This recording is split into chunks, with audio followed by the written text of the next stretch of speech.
আসসালামু আলাইকুম, welcome to English apps. আজ আমরা অষ্টম শ্রেণীর চতুর্থ সপ্তাহের বিজ্ঞান অ্যাসাইনমেন্ট সলিউশন নিয়ে ক্লাসটি করব।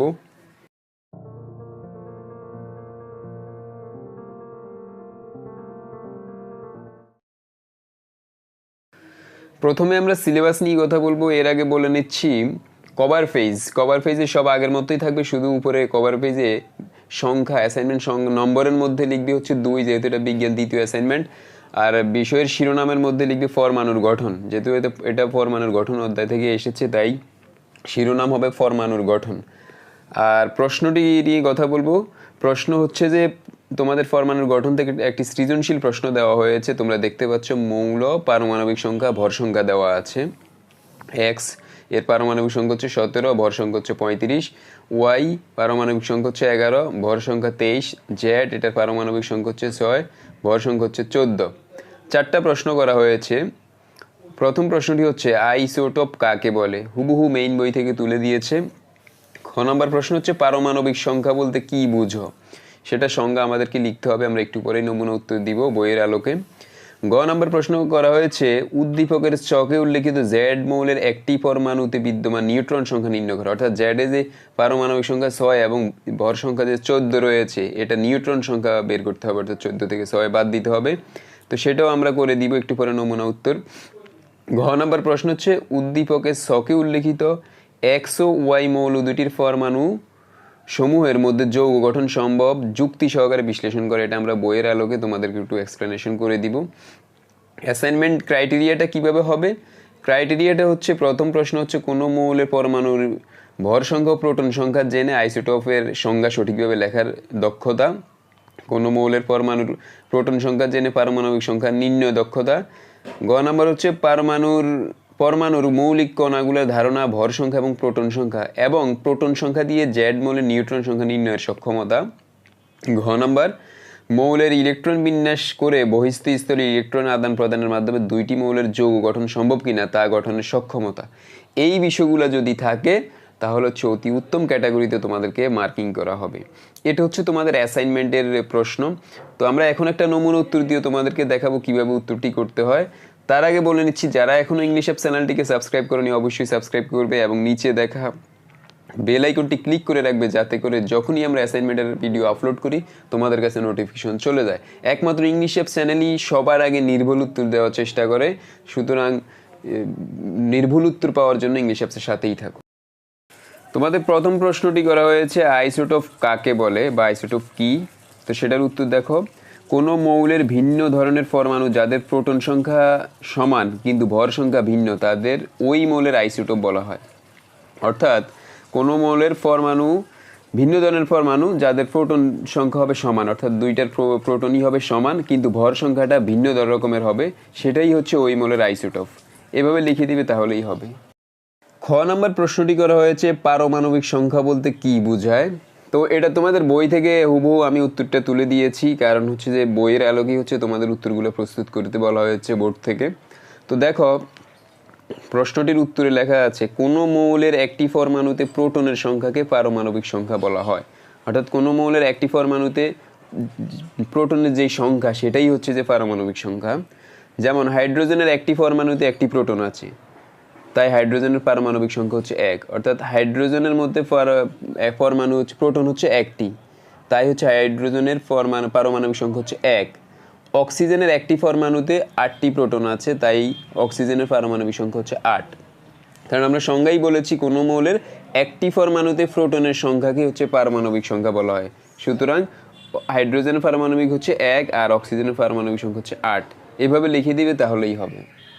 গ নম্বর প্রশ্নে আমাদেরকে জেড মৌলের নিউট্রন সংখ্যা বের করতে বলা হয়েছে। অর্থাৎ উদ্দীপকের মধ্যে জেডের পারমাণবিক সংখ্যা দেওয়া আছে 6 এবং ভর সংখ্যা দেওয়া আছে 14।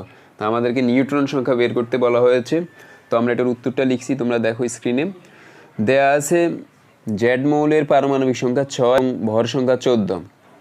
কোনো মৌলের প্রোটন সংখ্যাকে পারমাণবিক সংখ্যা বলা হয়। আবার কোনো মৌলে আয়ন না থাকলে প্রোটন সংখ্যা ও ইলেকট্রন সংখ্যা সমান হয়। অর্থাৎ যদি আয়ন না থাকে তাহলে প্রোটন এবং ইলেকট্রন সংখ্যা সমান হয়। সুতরাং জেড মৌলের ইলেকট্রন সংখ্যা হচ্ছে 6। আমরা জানি ভর সংখ্যা সমান সমান পারমাণবিক সংখ্যা প্লাস নিউট্রন সংখ্যা, অর্থাৎ পারমাণবিক সংখ্যা এবং নিউট্রন সংখ্যা দুইটা যদি যোগ করা হয় তাহলে ভর সংখ্যা বের হয়। সুতরাং জেড মোলের নিউট্রন সংখ্যা আমাদেরকে বের করতে হবে নিউট্রন সংখ্যা। সুতরাং নিউট্রন সংখ্যা সমান সমান ভর সংখ্যা বিয়োগ পারমাণবিক সংখ্যা, অর্থাৎ ভর থেকে যদি পারমাণবিক সংখ্যাটা বিয়োগ করে দেই তাহলে হচ্ছে আমাদের নিউট্রন সংখ্যা বের হবে। সুতরাং ভর সংখ্যা হচ্ছে আমরা উদ্দীপকে পেয়েছি 14 আর পারমাণবিক সংখ্যা পেয়েছি 6, তো 14 থেকে 6 বাদ দিলে হচ্ছে 8, এই 8ই হচ্ছে আমাদের নিউট্রন সংখ্যা। সুতরাং জেড মোলের নিউট্রন সংখ্যা হচ্ছে 8। এটা হচ্ছে আমরা উদ্দীপকের আলোকে গ নম্বর প্রশ্নের উত্তরটা লিখছি, তোমরা আশা করি বুঝতে পেরেছো। অনেকেই আগের বিজ্ঞান অ্যাসাইনমেন্টে আমাদেরকে কমেন্ট করে জানিয়েছো যে ভাইয়া উত্তরটি কেন ছোট, আর একটু বড় করা যায় কিনা। এখন বিজ্ঞানের বিষয়গুলো হচ্ছে যে উত্তরটা হচ্ছে অনেকটা ম্যাথমেটিক্যাল ক্যালকুলেশনের মতো, এটা হচ্ছে যা চাইবে তারই উত্তর দিতে হবে। এখন এখানে নিউট্রন সংখ্যা বের করতে বলা হয়েছে, আমরা ইচ্ছা করলে আরও এটাকে বড় করার সুযোগ নেই, তো হচ্ছে যে আমরা এই জন্য হচ্ছে যে মোটামুটি যতটুকু লিখলে হয় ততটুকুই লিখছি। ঘ নম্বর প্রশ্নে বলা হয়েছে এক্স ও ওয়াই এর মৌলের পরমাণু সমূহের মধ্যে যৌগ গঠন সম্ভব যুক্তি সহকারে ব্যাখ্যা করার জন্য। তো আমরা লিখছি, তোমরা স্ক্রিনে দেখতে পাচ্ছ। উদ্দীপক অনুসারে ওয়াই পরমাণুটির পারমাণবিক সংখ্যা 11, সুতরাং পরমাণুটির সোডিয়াম। আর এর ইলেকট্রন বিন্যাস হচ্ছে সোডিয়ামের ইলেকট্রন বিন্যাস 2, 8, 1। প্রথম শক্তি স্তরে 2টি ইলেকট্রন, দ্বিতীয় শক্তি স্তরে 8টি ইলেকট্রন এবং সর্বশেষ শক্তি স্তরের মধ্যে 1টি ইলেকট্রন রয়েছে। ইলেকট্রন বিন্যাস হতে দেখা যায় সোডিয়াম পরমাণুটি তার সর্ববহিস্থ স্তর হতে 1টি ইলেকট্রন ত্যাগ করে স্থিতিশীলতা অর্জন করতে চায়। অর্থাৎ আমরা জানি সর্বশেষ সংখ্যাটি যদি 8 থাকে তাহলে সেটা স্থিতিশীল হয়।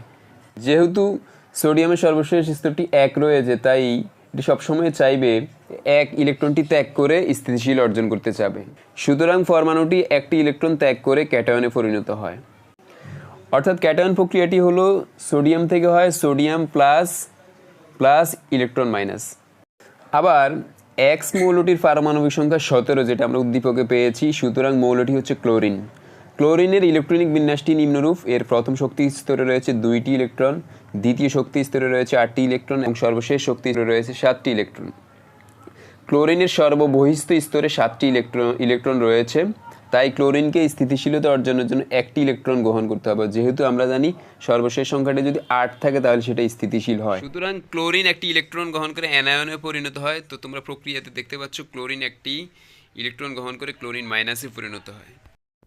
এভাবে সোডিয়ামের ত্যাগকৃত একটি ইলেকট্রন ক্লোরিন পরমাণু গ্রহণ করে এবং উভয় পরমাণুই স্থিতিশীলতা অর্জন করে। ফলে আয়ন দ্বয়ের মধ্যে স্থির বৈদ্যুতিক আকর্ষণ বল কাজ করে এবং বন্ধন তৈরি হয়। অর্থাৎ আমরা দেখতে পেয়েছি প্রথম প্রক্রিয়াটির মধ্যে আমাদের একটি ইলেকট্রন ত্যাগ করেছে, তারপর হচ্ছে সেই একটি আবার ক্লোরিন গ্রহণ করেছে। যেটা সোডিয়াম একটি ত্যাগ করেছে সেটা পরবর্তীতে ক্লোরিন গ্রহণ করেছে এবং এইভাবে হচ্ছে স্থিতিশীলতা অর্জন করেছে। একটি ইলেকট্রন ত্যাগ করে এবং ক্লোরিন একটি ইলেকট্রন গ্রহণ করে ক্লোরিন মাইনাসে পরিণত হয়েছে।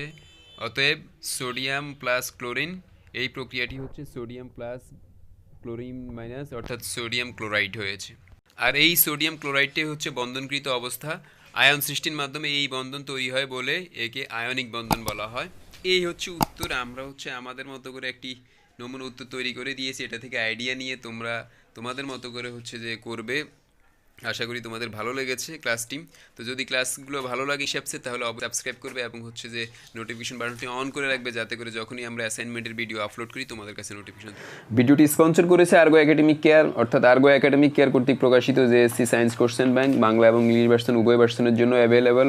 বইটির মধ্যে বিগত সালের প্রশ্ন রয়েছে, বোর্ডের প্রশ্ন, বিভিন্ন স্কুলের প্রশ্ন রয়েছে, এছাড়া অধ্যায়ভিত্তিক এমসিকিউ এবং সৃজনশীল প্রশ্ন রয়েছে। তো এটা বছরের প্রথমে শিক্ষার্থীদের হাতে একমাত্র দেশে প্রথমবারের মতো আর্গো একাডেমিক কেয়ার স্টুডেন্টদের হাতে পৌঁছে দিয়েছে। তোমরা বইটি অর্ডার করার জন্য ডেসক্রিপশন বক্স থেকে লিঙ্ক দেখে যোগাযোগ করতে পারো।